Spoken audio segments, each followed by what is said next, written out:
एक राष्ट्रपति का दूसरे राष्ट्रपति के साथ कैसा व्यवहार होना चाहिए, ये आप इस वीडियो के अंत तक सोचने पर मजबूर हो जाएंगे। और अगर आप इस बारे में सोचें या कुछ कहना चाहें तो कमेंट सेक्शन में हमें अंत में बताइएगा। अमेरिकी प्रेसिडेंट डोनाल्ड ट्रंप और यूक्रेन के राष्ट्रपति व्लादिमीर जेलेंस्की के बीच यूक्रेन की जंग पर व्हाइट हाउस में तीखी बहस हुई। ट्रंप ने अकड़कर जेलेंस्की से कहा वो अमेरिकी मदद के प्रति शुक्रगुजार नहीं है। ट्रंप ने जेलेंस्की से कहा कि आप कोई भी डील करने की स्थिति में नहीं, आप तीसरे वर्ल्ड वॉर की संभावनाओं के साथ जुआ खेल रहे हैं। या तो आप डील करें या इस समझौते से बाहर हों। उपराष्ट्रपति के द्वारा वीडी वेंस के द्वारा यह बात कही गई। ओवल ऑफिस में आकर मीडिया के सामने अपनी बात रखना और हम पर दबाव बनाने की कोशिश करना यह अपमान की बात है। इस पर जेलेंस्की ने वेंस से पूछा, क्या आप यूक्रेन गए हैं वहां की समस्याओं को देखने के लिए?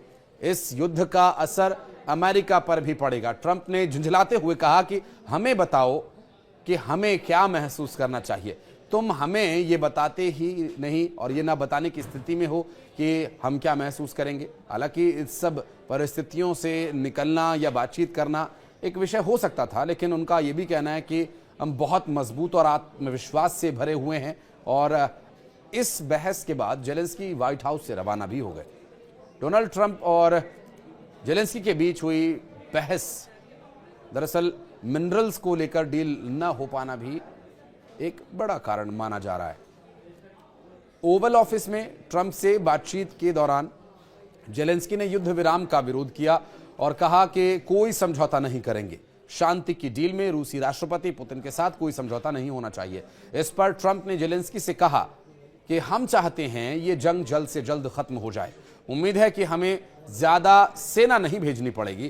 ट्रंप ने आगे कहा कि मैं खनिज समझौते की सराहना करता हूं क्योंकि हमें इसकी जरूरत थी। हमारे देश के साथ अब उचित व्यवहार किया जा रहा है। इस बीच जेलेंस्की, अमेरिकी उपराष्ट्रपति जेडी वेंस और ट्रंप के बीच तीखी बहस हुई। वेंस ने जेलेंस्की पर अपमानजनक टिप्पणी की और इस पूरे मामले में बातचीत में अपमानजनक टिप्पणी करने का आरोप लगाया। उन्होंने कहा कि मीडिया के सामने अपनी बात रखना और हम पर दबाव बनाने की कोशिश करना अपमान की बात है। ट्रंप ने जेलेंस्की से कहा कि आप कोई भी डील करने की स्थिति में नहीं है, आप तीसरे विश्व युद्ध का जुआ खेल रहे हैं। आप लोग बहुत बहादुर हैं, लेकिन या तो आप सौदा करने जा रहे हैं या फिर हम बाहर हो जाएंगे, और अगर हम बाहर हो गए तो आप लड़ेंगे। ट्रंप ने जेलेंस्की से कहा कि वो अमेरिकी मदद के बहुत शुक्रगुजार नहीं है। जिस तरह की बातचीत उन्होंने की वो मीडिया में काफी चलेगी। जेलेंस्की ने वेंस से कहा, क्या आप हमारी समस्याओं को देखने के लिए यूक्रेन आए हैं? वेंस ने कहा कि मैंने इस बारे में पढ़ा है और देखा है। इस पर जेलेंस्की ने अपना सिर हिलाया और उन्होंने कहा कि अमेरिका भी आखिरकार जंग के परिणामों को महसूस करेगा। इस बीच ट्रंप निराश दिखाई दिए। उन्होंने जेलेंस्की को बीच में टोकते हुए कहा कि बताओ कि हम क्या महसूस करने जा रहे हैं। आप ये तय करने की स्थिति में नहीं है हम क्या महसूस करने जा रहे हैं। हम बहुत अच्छा है, बहुत मजबूत है, बहुत अच्छा महसूस कर रहे हैं।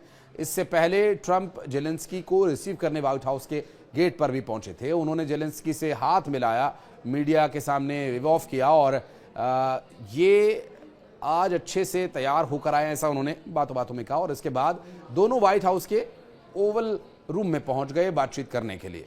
ट्रंप ने कहा कि अगर वे और जेलेंस्की मिलकर रूस और यूक्रेन के बीच जंग को रोक देंगे तो ये बहुत अच्छा काम होगा। और इस पर जेलेंस्की ने ट्रंप को जंग की तस्वीरें दिखाई और कहा कि शांति की डील में रूसी राष्ट्रपति पुतिन के साथ कोई समझौता नहीं होना चाहिए।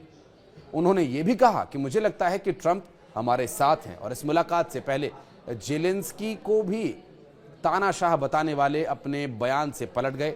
ट्रंप ने पिछले सप्ताह कहा था कि जेलेंस्की बिना चुनाव वाले तानाशाह हैं और उन्हें अपनी जिद में देश के लाखों लोगों को उस लड़ाई में झोंक दिया जिसने लाखों लोगों की जानें ले ली। शुक्रवार को जब व्हाइट हाउस में पत्रकारों से बातचीत हुई और इस टिप्पणी के बारे में उनसे पूछा गया तो उन्होंने कहा, क्या मैंने ऐसा कहा? मुझे यकीन नहीं कि मैंने ऐसा कहा। इतना ही नहीं, ट्रंप ने जेलेंस्की से मुलाकात को लेकर कहा कि जेलेंस्की को लेकर उनके मन में बहुत इज्जत है। उन्होंने कहा कि मुझे लगता है कि हमारी बहुत अच्छी मुलाकात हुई है, हम बहुत अच्छे से मिलजुल कर काम भी करेंगे। हालांकि आपको यह भी बताता चला इस बीच कि उन्होंने बातों बातों में जेलेंस्की को स्टूपिड प्रेसिडेंट कहा था। अब स्टूपिड प्रेसिडेंट का हिंदी अनुवाद आप कर लीजिए कि ये कितना सम्मानजनक और ये इज्जत देने वाला शब्द है। और उन्होंने कहा कि हम एक दूसरे का बहुत सम्मान करते हैं। उन्होंने बहुत बहादुरी से लड़ाई लड़ी और इसके बाद रूस यूक्रेन जंग के 3 साल पूरा होने पर यूक्रेनी प्रेसिडेंट जेलेंस्की ने कहा था कि ये जो जंग है, ये जो लड़ाई है, इस लड़ाई की कोई ज़रूरत नहीं, वे शांति की खातिर कुछ भी करने को तैयार हैं। अगर इस्तीफा देने से शांति आती है या यूक्रेन को नाटो की सदस्यता मिलती है तो वो इस्तीफा देने तक को तैयार है। अब अमेरिका का जो एंगल यहाँ पर है वो ये है कि तू मेरा भाई, मैं तेरा भाई। ये रशिया के साथ अभी नई गलवैयाँ शुरू हो रही हैं। जो उनका सालों से, दशकों से बहुत बड़ा दुश्मन है, वो अब इस स्थिति में है। बाप बड़ा ना भैया, सबसे बड़ा। जी हाँ, बिल्कुल सही कहा आपने। और ये भी इसलिए क्योंकि वहाँ उन्हें फ़ायदा दिखाई दे रहा है। अमेरिका, देखिए, अमेरिका एकदम बिजनेसमैन वाला जो एटीट्यूड है वो अपना कर रखता है। वो ज़्यादा नफ़ा नुकसान में नहीं पड़ता है, वो ज़्यादा तोल मोल में विश्वास नहीं करता, वो सिर्फ और सिर्फ प्रॉफिट देखता है। रूसी प्रेसिडेंट व्लादिमीर पुतिन ने अमेरिकी कंपनीज को रूस के साथ बिजनेस डील करने का ऑफर जो दे दिया है। पुतिन ने मंगलवार को एक इंटरव्यू में कहा कि अमेरिकी कंपनियां चाहें तो रूस के कब्जे वाले यूक्रेनी इलाके में खनिज संसाधनों के खनन में मदद कर सकती है। इसके साथ ही उन्होंने रूस के साइबेरिया वाले इलाके में भी खनन करने का ऑफर दे दिया है।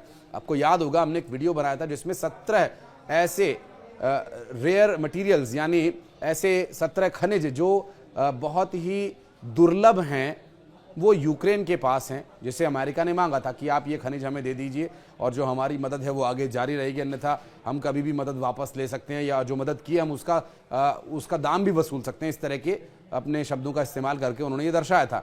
हालांकि उसके लिए वो तैयार नहीं हुए। और अमेरिका के एक अखबार के मुताबिक पुतिन ने यह कहा कि रूस के पास यूक्रेन की तुलना में कई गुना अधिक रेयर अर्थ मटीरियल है, यानी जो खनिज है, दुर्लभ खनिज, वो उनके पास मौजूद है। रूस यहाँ मौजूद खदानों को डेवलप करने के लिए अमेरिका के साथ मिलकर काम करने को भी तैयार है। पुतिन ने कहा कि अमेरिकी कंपनी साइबेरिया में एल्यूमिनियम खदानों को डेवलप करने में मदद करके अच्छा पैसा कमा सकती है। पुतिन ने यह ऑफर ऐसे वक्त में दिया जब जेलेंस्की और ट्रंप के बीच जुबानी जंग चल रही है और अमेरिका और यूक्रेन के बीच खनिज संसाधनों की डील पर समझौता अभी लगभग खत्म ही मानिए। और डील के तहत यूक्रेन अपने खनिज संसाधनों की कमाई से अमेरिका को हिस्सा देने वाला है या नहीं देने वाला, हालांकि ये तो आने वाले समय में पता चलेगा, क्योंकि अमेरिका ने जिस तरह का तेवर दिखाया उसके बाद संभव नहीं है कि ये डील हो या फिर किसी दबाव में यूक्रेन कर ले तो कह नहीं सकते। ये रकम कितनी होगी ये भी अभी तक तय नहीं हुआ। यूक्रेनी प्रेसिडेंट जेलेंस्की इस डील पर साइन करने के लिए अगले हफ्ते अमेरिका जा सकते हैं। साइन करेंगे या नहीं करेंगे, या जाएंगे या नहीं जाएंगे, आने वाले वक्त में ये पता चलेगा। इस पर एक अलग से वीडियो हम लेकर आएंगे। बहरहाल परिस्थितियां क्या कुछ रहेंगी, आप इसके बारे में क्या कुछ सोचते हैं, कमेंट सेक्शन में हमें जरूर बताइएगा। आपकी प्रतिक्रिया का इंतजार रहेगा। वीडियो अच्छा लगा तो लाइक कीजिए, अगर इन्फॉर्मेटिव लगा तो और लोगों को शेयर कीजिए। धन्यवाद।